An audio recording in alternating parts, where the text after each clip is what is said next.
As 7 igrejas do Apocalipse e qual delas é você? No capítulo 1 do livro de Apocalipse, após ter sido arrebatado aos céus e ver a visão da revelação, o Cristo glorificado fala a João que as coisas que ele vir, as escreveste em um livro e enviaste para então 7 igrejas da Ásia: Éfeso, Esmirna, Pérgamo, Sardes, Tiatira, Filadélfia e Laodiceia. No versículo 19 do capítulo 1, Cristo diz a João escrever as coisas que tem visto, as que são e as que brevemente hão de acontecer, apontando para as 3 dimensões que todo o livro de Apocalipse aborda: o passado, o presente, no caso o presente de João no tempo apocalíptico que ele vivia, e o futuro, que de fato demonstra toda a tipologia do livro para aquilo que viria a ser a consumação dos séculos e aquilo que retrataria o que a igreja viveria novamente antes do retorno de Cristo. Então, as coisas que tem visto seria o capítulo 1 de Apocalipse, as que são seriam os capítulos 2 e 3, de fato tratam-se as cartas enviadas às 7 igrejas, e as que hão de acontecer seriam os capítulos 4 a 22, que vai tratar da vinda de Cristo, o arrebatamento, tribulação, grande tribulação, juízo final e o novo céu e a nova terra. Em seguida, no versículo 20, Cristo diz ter 7 candeeiros e 7 estrelas de suas mãos. Sem dúvida, uma das maiores complexidades do livro de Apocalipse é a simbologia do livro e os diferentes tipos de interpretação.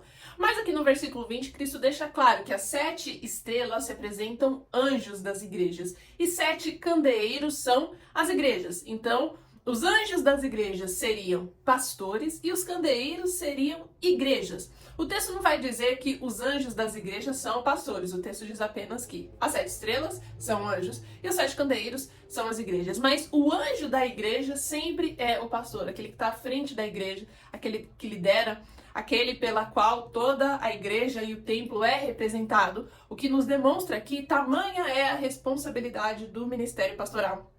Às vezes a gente enxerga pensando ser única e exclusivamente um viés de pregar, de ter distintas agendas, de viajar pelo mundo e muitas vezes ensorbebecer com a vaidade. Mas essa, na realidade, é uma parte bem inferior ao que condiz de fato com o ministério pastoral. E o que a gente pode perceber aqui é a hierarquia que existe no reino de Deus. O pastor, ele não tem uma importância superior a qualquer outro tipo de membro, mas o que Deus deixa claro é que existe uma organização e existe um nivelamento. Cada um o Senhor chama segundo a sua vocação. É segundo Timóteo, capítulo 2, versículo 11, que o apóstolo Paulo vai dizer naquela carta a Timóteo que Deus o havia estabelecido: pregador, apóstolo e mestre. Isso quer dizer que Deus vocaciona a nós todos, cada um segundo os seus dons e talentos.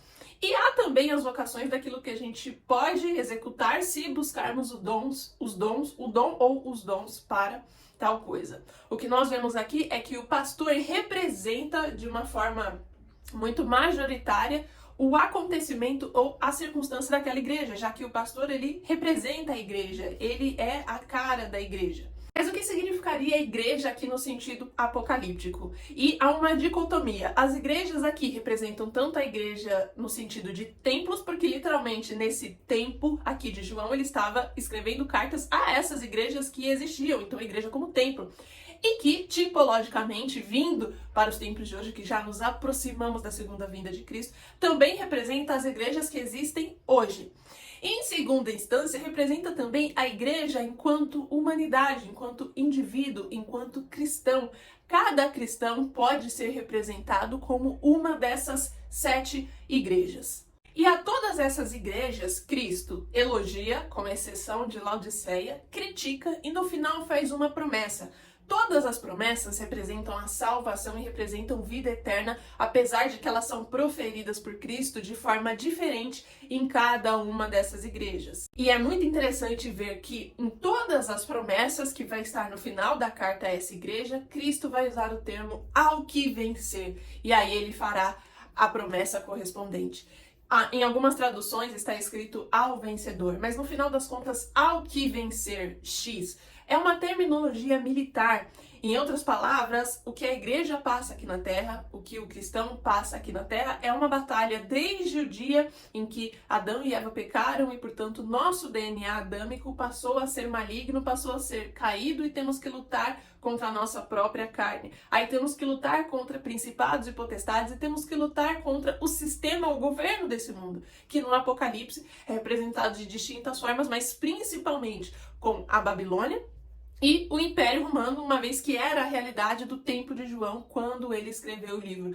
De forma que não é fácil para nenhum cristão, desde os veterotestamentários aos que estão assistindo o vídeo de hoje. Ao que vencer quer dizer que a vida eterna é difícil, é árdua de ser conquistada. Mas ela é de longe a coisa que mais vale a pena, é a coisa para a qual fomos criados e para ela vamos retornar, se vencermos. Essas 7 igrejas da Ásia também cada uma se encontrava em um momento espiritual, sendo que algumas delas fumegavam, outras estavam completamente acesas e cheias do Espírito Santo e uma extremamente vazia. Seria essa Laodiceia, Filadélfia e Esmirna são as que estão cheias do Espírito Santo e as que fumegam são essas que Cristo vai elogiar, mas vai fazer duras críticas para que se corrijam. Éfeso, Pérgamo, Tiatira e Sardes. Cristo começa a sua carta à igreja de Éfeso, aí no capítulo 2 de Apocalipse, versículos 1 a 7. Éfeso, enquanto cidade, hoje é localizada em Jônia, na Turquia. Foi uma cidade que no ano 129 a.C. mais se prosperou, uma vez que ela era muito abundante, principalmente na área da intelectualidade e do conhecimento, muitas escolas filosóficas, muitas manifestações religiosas, muito paganismo, infelizmente, e uma das cidades onde o cristianismo mais se difundiu. Dentre as manifestações religiosas que tinha em Éfeso, 2 deusas eram muito cultuadas, a deusa Artemis, que é a deusa da fertilidade, e a deusa Diana, considerada a deusa do meio ambiente. Então elas tinham muitas estátuas e 30 anos antes dessa carta aqui em Apocalipse, o próprio apóstolo Paulo havia ido a Éfeso, evangelizado e obviamente ganhado muitas vidas e muitas almas ali para Cristo. Éfeso estava fumegando. É uma dessas igrejas que está fumegando.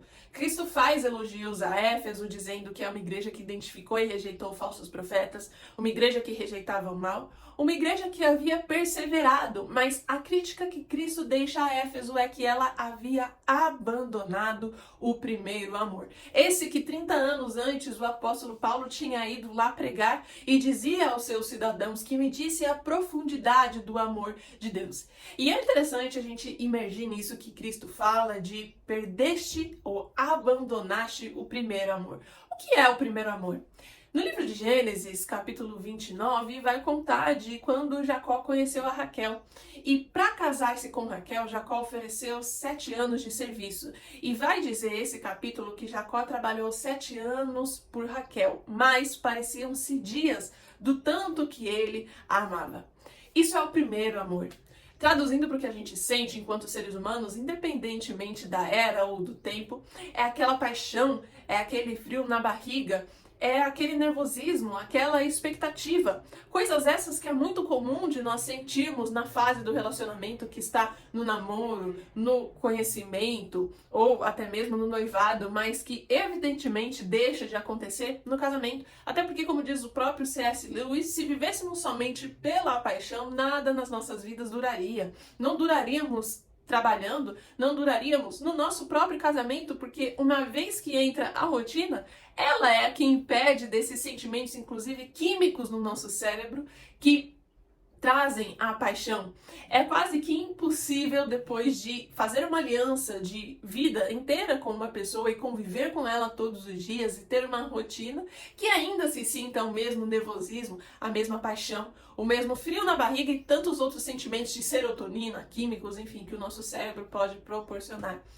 O que Cristo está pedindo aqui é justamente voltar ao primeiro amor, o que é muito difícil de fato. Quer dizer aqui que a igreja de Éfeso é aquela igreja que está dentro das normas daquilo que ensina a doutrina, nas próprias escrituras, está perseverando sempre contra o mal, rejeita qualquer tipo de sistema, qualquer tipo de filosofia diabólica que entre na sua igreja, ou seja, aparentemente Éfeso está fazendo tudo aquilo que é certo, mas Talvez Éfeso tenha entrado na rotina, a mesma rotina que nós entramos no casamento, quando tudo aquilo de ver a pessoa, das atividades, passa a ter um roteiro. Você sabe a hora que o seu marido ou que a sua esposa vai chegar em casa, vocês sabem os dias que vocês têm que fazer certas coisas, tem o dia de ir na igreja, tem o dia de levar o filho para a escola, tem um horário para uma coisa ou para outra, e é assim que se constitui toda a rotina, dia após dia. E assim tinha se tornado a igreja de Éfeso. Ela estava fazendo tudo correto, mas a rotina fez com que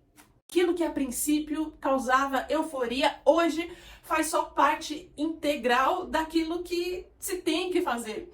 É como o ministério que se tem na igreja, em que o primeiro dia que se canta, que se toca, que se prega, é o dia mais emocionante, mas depois que você já faz parte integral daquele ministério e sempre tem que pregar, ou sempre tem que cantar, ou sempre vai ser um instrumentista, ou sempre vai ser a pessoa de intercessão, aquilo já não causa mais o mesmo sentimento. A gente cumpre por rotina, mas não é como o primeiro dia, não é como a primeira paixão, não é como o primeiro êxtase, não é como o primeiro amor. O que a gente tira de lição da igreja de Éfeso é que Deus quer mais do que essas ortodoxias, as coisas que nós colocamos na nossa rotina, que fazem parte integral da nossa vida e, consequentemente, como ser humano, já não é mais possível sentir as mesmas emoções químicas. Ainda assim, espiritualmente, pela fé, temos que ser como no primeiro encontro. Temos que ser tal qual o primeiro amor. Temos que buscar, de fato, os dons espirituais. Temos que tentar fazer algo diferente no ministério. Precisamos ter o mesmo temor, o mesmo amor, todas as vezes como se fosse a primeira vez. E a promessa que ele faz a esta igreja é comer da árvore da vida que fica no paraíso de Deus. Em seguida, Deus trata com a igreja de Esmirna. Esmirna, nesse tempo, era a cidade que mais cedo se havia aliado ao Império Romano, a que mais apoiou de fato Roma a fim de que se tornasse um império tão grande, ou seja, ela contribuiu muito para toda a monopolização que o Império Romano viria a ter. Foi a cidade mais fiel a esse sistema. Esmirna é uma das igrejas que está cheia do Espírito Santo. O pastor da igreja de Esmirna, o bispo Policarpo, havia falecido. A igreja específica de Esmirna havia sido saqueada e Cristo, inclusive, comenta aqui, quando se dirige a ela, que ela estava sendo fortemente perseguida pelo diabo, sofreria uma tribulação de 10 dias. E Cristo não faz nenhuma crítica à igreja de Esmirna, fala apenas que ela deveria manter-se perseverante e garante como promessa que ela não sofreria a segunda morte. Em outras palavras, a segunda morte é aquela que sucede à primeira, a morte física de corpo como ser humano, que é finito, mas a alma, ela é eterna. O pós-morte vai definir se a alma vai para o lugar de tormentos ou se vai para o paraíso com Deus. Cristo garante à igreja de Esmirna que ela não sofreria a segunda morte. Quer dizer que a morte, a segunda morte, é aquela que te separa de Deus. Em outras palavras, você foi para o pior lugar, para o lugar de tormentos, o lugar de fogo e enxofre. Então Cristo estava dizendo que essa igreja aqui estava salva. É interessante, porém, a perseguição que Cristo comenta que essa igreja sofreria, uma tribulação de 10 dias causada pelo próprio diabo. O que nos faz pensar que às vezes a gente encara uma mudança de presidência, de chefe de Estado para alguém que é contra os valores judaicos cristãos, interpretamos isso como um juízo de Deus, uma aprovação de Deus. O que a gente vê, no entanto, nas 7 igrejas do Apocalipse, é que as igrejas que eram mais perseguidas foram as únicas, de fato, cheias do Espírito Santo. Quer dizer, então, que homens maus que prosperam, homens malignos que estão no poder e que perseguem os cristãos, são uma forma de Deus fazer com que a sua igreja se aproxime dele. O fato é que em muitos lugares, em muitas geografias pelo mundo, há países muito confortáveis para os cristãos, como é inclusive o caso do Brasil, pelo menos até o presente momento. Mas é nos países em que esse povo mais sofre perseguição, é que eles estão cheios do Espírito Santo, é que existe a porta aberta no céu e eles não sofrerão a segunda morte. Quer dizer que a aprovação sempre, desde sempre e para sempre, aproxima a igreja, aproxima o povo crente de Deus. É preciso sermos gratos por esse tipo de situação que para nós parece o contrário, mas que nós não sabemos aquilo que Deus sabe. E essas pessoas e os maus é permissionado por Deus para trazer essa aproximação do seu povo junto a ele. Em seguida, Pérgamo, a partir do versículo 12 do capítulo 2 do livro de Apocalipse. Hoje fica localizada na cidade de Bérgama, na Turquia.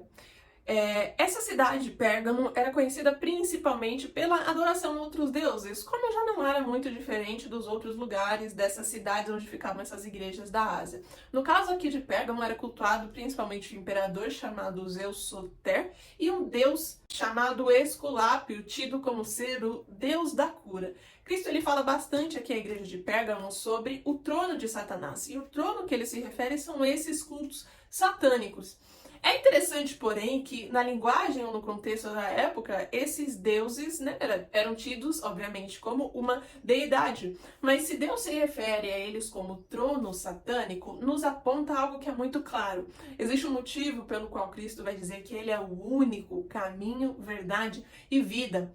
Quer dizer, em outras palavras, que aquilo que as pessoas têm como outras religiões, têm como outras deidades, têm como, inclusive, nome de outros deuses, como pode ser no caso aqui dessas igrejas da Ásia e deuses gregos, não são deuses de verdade, são, pelo contrário, demônios. Eles estão desde a queda de Lúcifer, desde a primeira grande rebelião, quando eles foram expulsos do céu, disfarçando-se em tantas culturas geograficamente ao redor do mundo, de muitas máscaras, tanto quanto possíveis. No final das contas, são isso mesmo, são anjos caídos, e que as pessoas, infelizmente, se deixam acreditar como uma outra doutrina de fé, uma outra forma de cultuar a Deus. É por isso que o Evangelho é de fato o único verdadeiro. Não porque Deus está sendo um ditador e dizendo que se não for comigo você vai ir para o inferno. Na realidade, Deus é como se fosse o mar e está dizendo para nós, peixes, que fora dele não há vida. De fato, não há. E aquilo que confere fé fora de Deus é uma forma disfarçada desse mal que existe desde a sua expulsão dos céus, arrecadando mais almas para ir ao lugar de tormentos com eles no final, como já está decretado o seu juízo. Bem, o texto vai dizer ainda sobre Antíope, um servo fiel, um filho de Deus aqui dessa igreja, que foi perseguido pelo Império Romano, foi morto, assassinado lentamente. Esse homem, Antíope, foi assado num caldeirão até a sua morte. Ainda assim, ele não negou o nome de Cristo. Pois bem, se Pérgamo estava passando por tudo isso, qual é a crítica que Cristo faz a ela?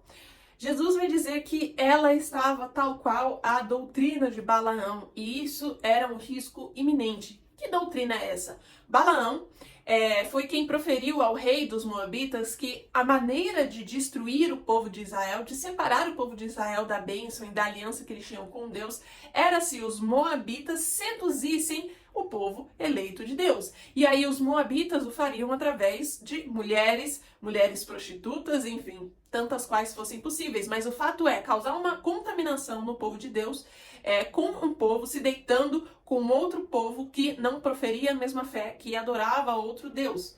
Olha, se aliançar com pessoas que não têm a mesma fé que a sua sempre foi uma maneira de derrota ao povo de Israel. O que Cristo estava dizendo aqui é que essa igreja tinha algumas dessas pessoas, dessa doutrina. Em outras palavras, a igreja de Pérgamo estava sendo seduzida, assim como Israel foi seduzida por essas mulheres moabitas. Quer dizer que a gente precisa tomar bastante atenção com aqueles que andam ao nosso redor, aqueles principalmente com quem nós vamos nos casar, porque é inadmissível fazer uma aliança eterna, pelo menos aqui no mundo físico, nessa dimensão, com alguém que não tem a mesma fé que a sua, mas principalmente aponta para o perigo que é uma sedução. Uma sedução ela é diferente de uma perseguição. Uma perseguição ela é objetiva, ela é prática, ela é nítida.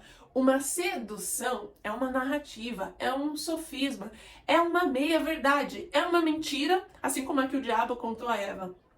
Cercada por tantas verdades que você se confunde, você não consegue identificar uma coisa ou outra, você acaba acreditando. E quando você coloca a sua fé e passa a ter de fato todas as suas ideologias crentes numa coisa que é mentira, uma meia-verdade, algo que te seduziu, de fato é muito perigoso para que você se regenere e volte atrás. Há tantas coisas nesse mundo, especificamente hoje, de tantas ideologias, de tantas ideias que vêm sendo cultivadas há tanto tempo pela mídia, pelas músicas, por todo tipo de cultura que se tornou um comércio prostituído e que agora é muito difícil tirar, principalmente da cabeça de jovens adultos, de uma geração de 1990 até o tempo atual. É por isso que a gente tem que tomar cuidado com a cultura, cuidado com a sedução. Esse é o aviso que Jesus vai fazer aqui a essa igreja, e a promessa, a recompensa é dar a ela um novo nome e uma pedra misteriosa. Em seguida, a igreja de Tiatira, ela vai ter críticas similares a essa da igreja de Pérgamo. Cristo, porém, antes começa elogiando a sua perseverança, as suas obras, o seu amor, mas ele vai ser muito duro e dizer que ela também havia sido seduzida. Aqui a analogia que Cristo vai fazer é de Jezabel e de seu trono.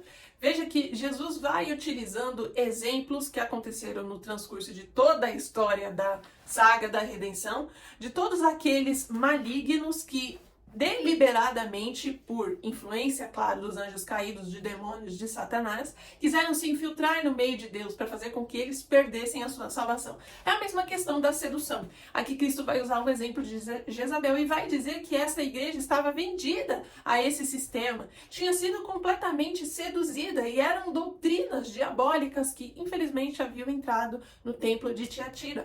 Cristo vai ser tão rígido a ponto de dizer que, caso não se consertassem, esse templo ficaria para a grande tribulação. Em outras palavras, quer dizer que esta não seria uma igreja a ser arrebatada. Essa igreja vai ficar aqui para o governo do anticristo, para assim conseguir se consagrar, se redimir e herdar a vida eterna. É interessante já ver esse relato com a igreja de Tiatira, e aqui eu parto para dizer que eu tenho uma filosofia pré-tribulacionista ou pré-milenista, no sentido de acreditar que a igreja de Cristo será arrebatada antes do início da tribulação, que é quando o anticristo começa a governar sobre a terra, enfim, e isso vai ocorrer durante 7 anos.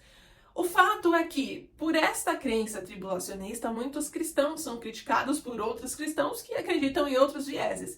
E esses que creem, seja no Meso, mas principalmente os pós-tribulacionistas, eles são muito fervorosos em dizer que essa doutrina do pré-tribulacionismo é muito fácil, no sentido de que simplesmente por você ser cristão, você já está salvo. O que Cristo deixa claro aqui na carta para Tiatira é que não significa que por você ser cristão, você está salvo. Quer dizer que não é porque você é crente de um templo, seja lá qual ele for, que você é batizado, que você tem inclusive ministério na igreja, que você é cantor ou instrumentista, ou pastor, ou preleitor, ou líder de um grupo ou de outro. Nada disso quer dizer que você está salvo. Salvação é vida espiritual individual diária com Deus, é aquilo que está muito além do que você pratica quando você está dentro de um templo. Apesar disso, apesar dos cristãos que estão sendo seduzidos por essas doutrinas malignas, Cristo não fecha a sua porta.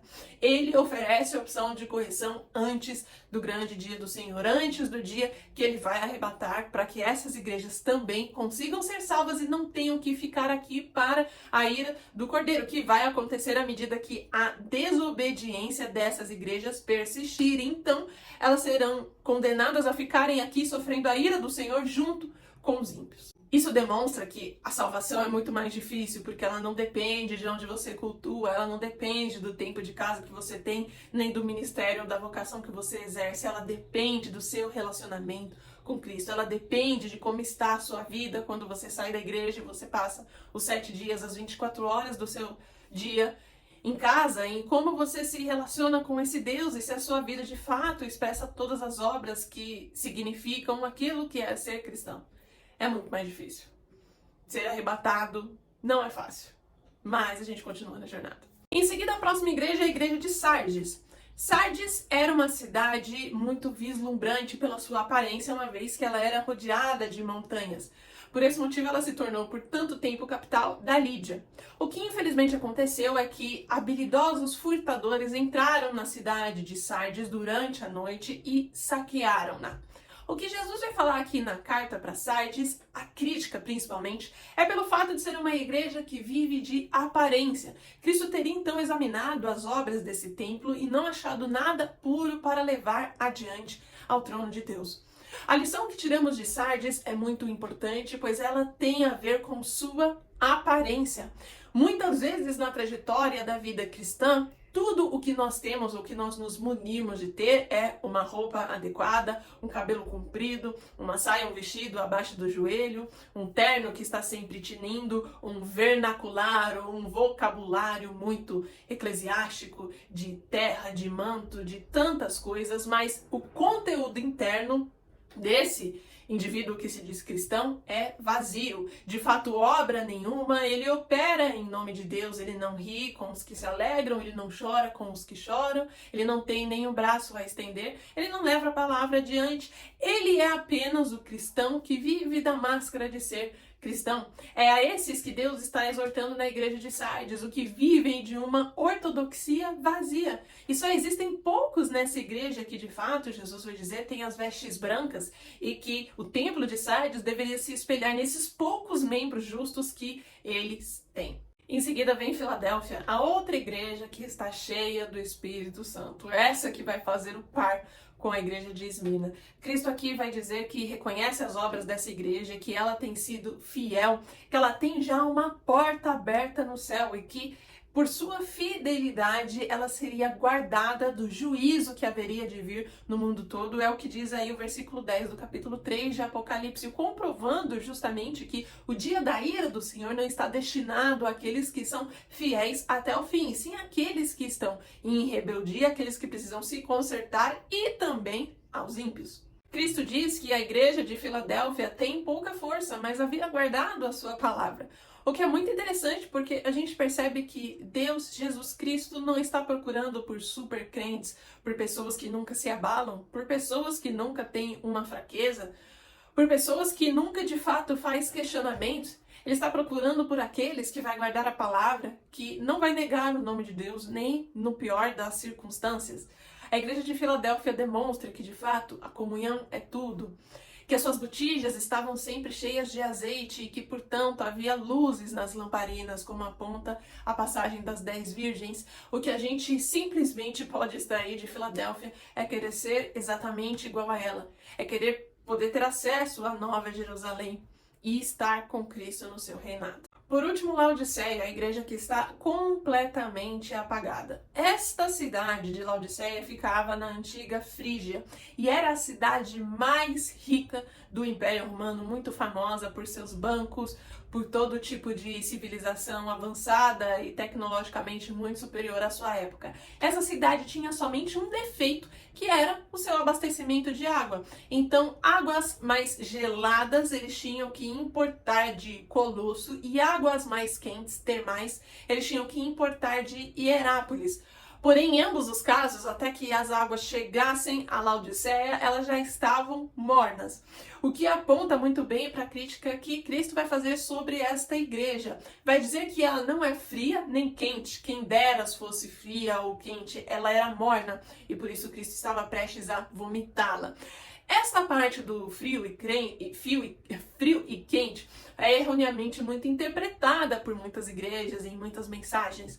As pessoas às vezes leem isso e pensam que Deus não quer morno, ou seja, é uma interpretação de alguém que está na igreja, mas não está tão fervoroso. Então é melhor eu ser frio, eu desviar de uma vez, ou eu sou quente. E não é isso que o texto quer dizer. Aqui, ambos, frio e quente, são elogios, são adjetivos, são coisas boas. As águas frias, as águas geladas representam refrigério e as águas quentes termais representam saúde. O que uma pessoa que passa um dia inteiro no deserto mais pode querer no final desse dia é uma água gelada. Então, por isso quer dizer o refrigério. Ou seja, a igreja de Laodiceia não era uma coisa nem outra. Ela não era abundante, ela não era benéfica, ela não era bênção de forma nenhuma para ninguém, nunca. A crítica à igreja de Laodiceia é a sua mornidão espiritual. Era a igreja que dizia, sou rica e de nada tenho falta. Ora, Cristo dá a essa igreja 5 características do diabo: infeliz, miserável, pobre, cega e nua.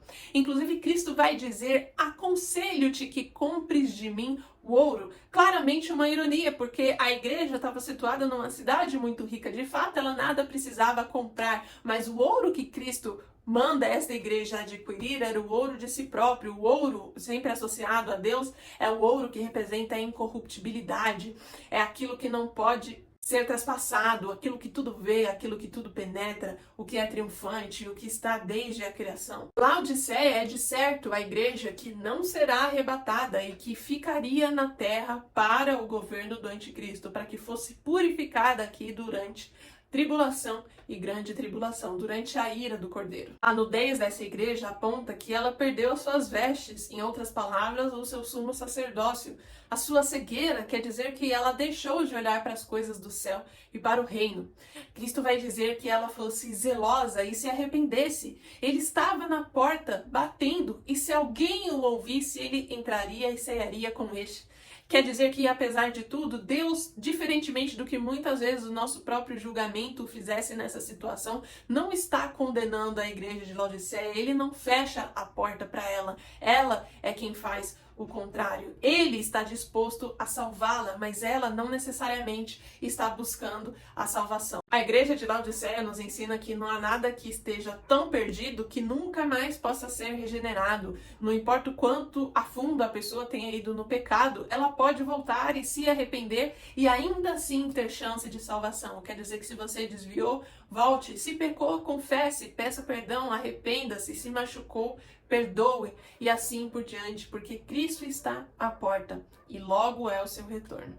As 7 igrejas da Ásia, no final das contas, nos ensinam que cada um de nós, como cristãos, estamos em algum desses estágios ou algumas dessas fases. Nos identificamos ou somos identificados por Deus como algumas dessas igrejas. E também todos os templos de Deus espalhados pela terra se identificam e têm a sua tipologia concluída nestas igrejas. A pergunta que fica é: qual delas somos nós como indivíduo e qual delas é a igreja onde nós servimos? Espero que você tenha gostado desse vídeo, compartilhe com alguém e te vejo na próxima.